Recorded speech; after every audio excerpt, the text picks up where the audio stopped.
Prosecutors are given great power, endless resources to perform their mission of pursuing justice. But that's not what occurred here. What they will bring you is a case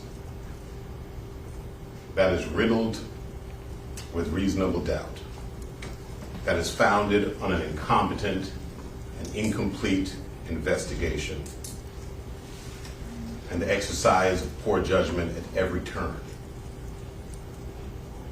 The state cannot prove beyond a reasonable doubt the allegations that they have made. And there is a reason for that. You recall Ms. Bradley, some of you may recall, during jury selection, going to great lengths to let you know that she does not have to prove motive. And she's right about that. The law doesn't require her to prove motive. But you know what does require motive? A young man to wake up one day and decide that he's going to kill two of his best friends. Best friends that he grew up with, best friends that he hangs out with, best friends who he lives with, best friends whose careers he was trying to launch alongside his own. They have no reason for why he would do this, because there is no reason. And if there's no reason, it doesn't make sense. And if after 4 years of investigation, the state comes and says, hey, he killed two of his friends, his best friends, and you're wondering why, and their answer is, oh, I don't know. That's the first indication that they're just guessing and don't know what they're talking. And that, ladies and gentlemen, by itself is reasonable doubt. Why he would commit such a heinous crime against his own two best friends for no reason.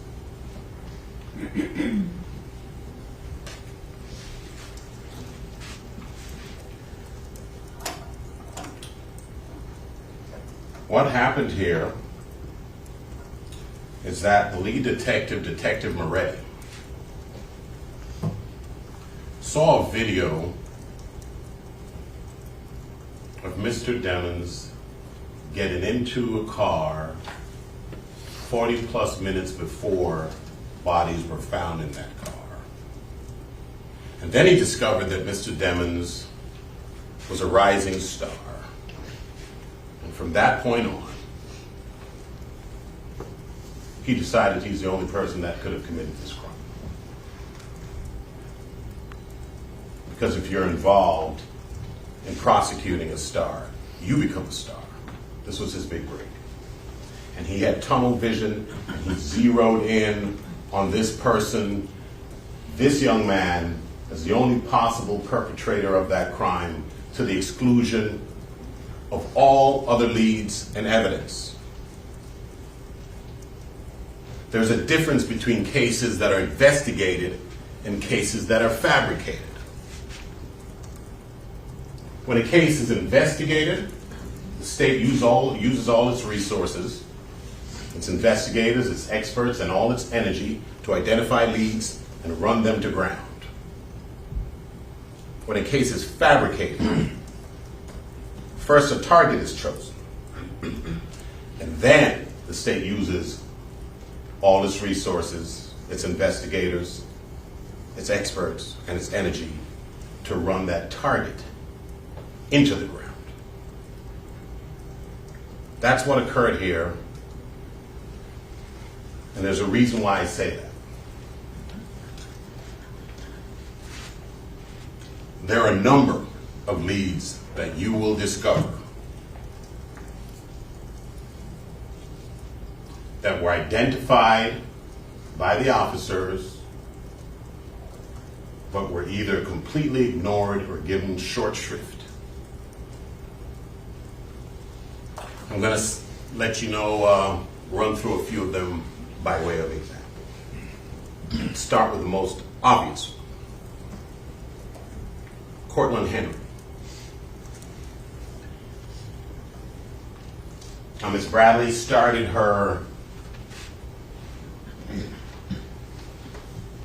opening statement by describing some of the lies that he told, as though to impute them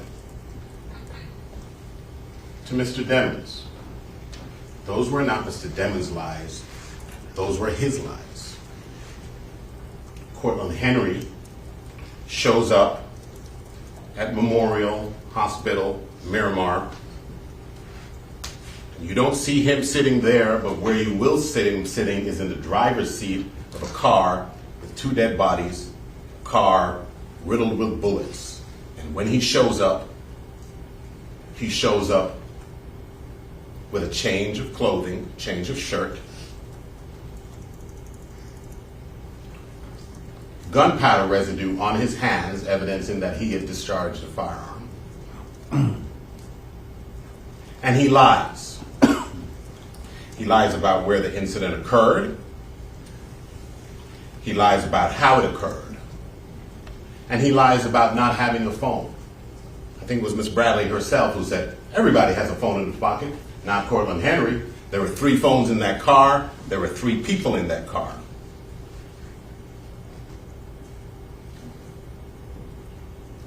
So they take him at his word, despite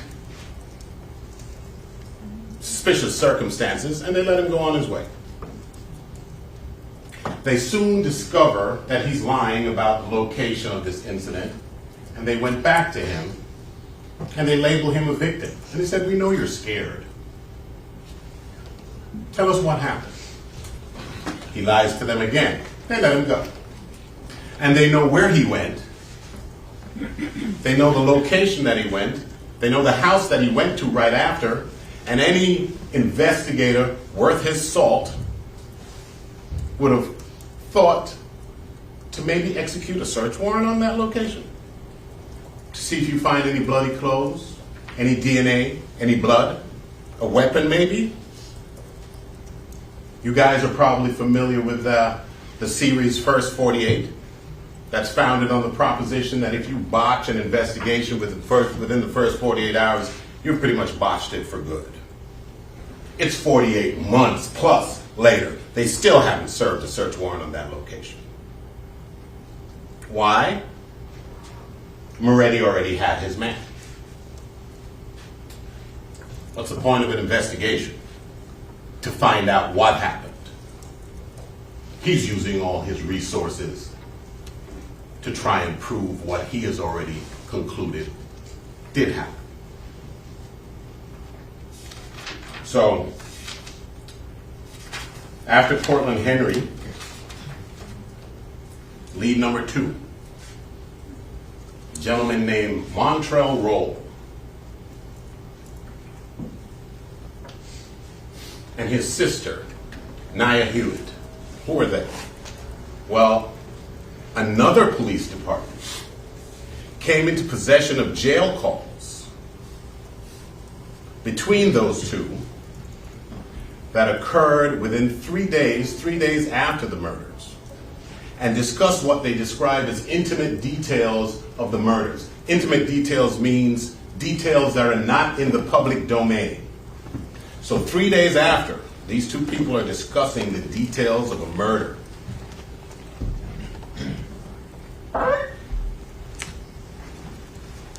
They go out and interview Miss Hewitt. They don't interview Mr. Roll. And they ask her, well, how did you know all these intimate details? Oh, I heard it, something to the effect of I had word on the street.